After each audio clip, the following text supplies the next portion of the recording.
ভাই ও বোনেরা, একদিন এমন এক সকাল আসবে যে সকাল আর কখনো রাত দেখবে না, যে আলো আর নিভে যাবে না, যে আনন্দ আর ফুরাবে না। সেই সকাল জান্নাতের সকাল।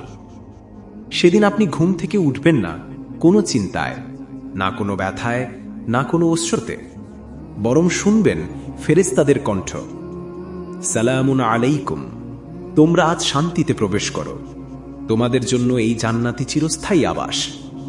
কল্পনা করুন, একটি বাগান যেখানে প্রতিটি ফুল সুবাস ছড়ায়, যেখানে বাতাসে কুরআনের সুর ভাসে, আর প্রতিটি গাছের নিচ দিয়ে বইছে দুধ, মধু আর বিশুদ্ধ পানির নদী। আপনি যখন জান্নাতে হাঁটবেন, নরম মাটির নিচে থাকবে মিশকের ঘ্রাণ। আপনি যা ইচ্ছা করবেন সেটি আপনার সামনে হাজির হবে। আর জান্নাতের নারীরা, জান্নাতের বাসিন্দারা, তাদের মুখে থাকবে হাসি। নেই কোনো দুঃখ, নেই কোনো চিন্তা।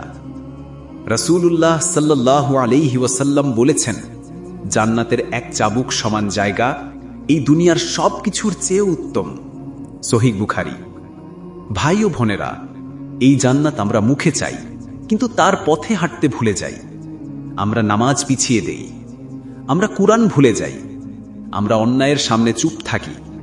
কিন্তু একদিন যখন কবরে নামানো হবে, তখন আমরা বুঝব যে নামাজ মিস করেছি, সেটাই আমাদের সবচেয়ে বড় আফসোস। তবুও দেরি হয়নি, আজও সুযোগ আছে। একটি নামাজ, একটি দোয়া, একটি ক্ষমা হয়তো আমাদের জান্নাতের পথে নিয়ে যাবে। চলুন আজ থেকে শুরু করি, জান্নাতের সেই সকালকে পাওয়ার যাত্রা শুরু করি, যেখানে কখনো রাত নামে না, যেখানে কখনো মৃত্যু আসে না, যেখানে আল্লাহ নিজেই বলবেন যে আজ আমি তোমাদের প্রতি সন্তুষ্ট।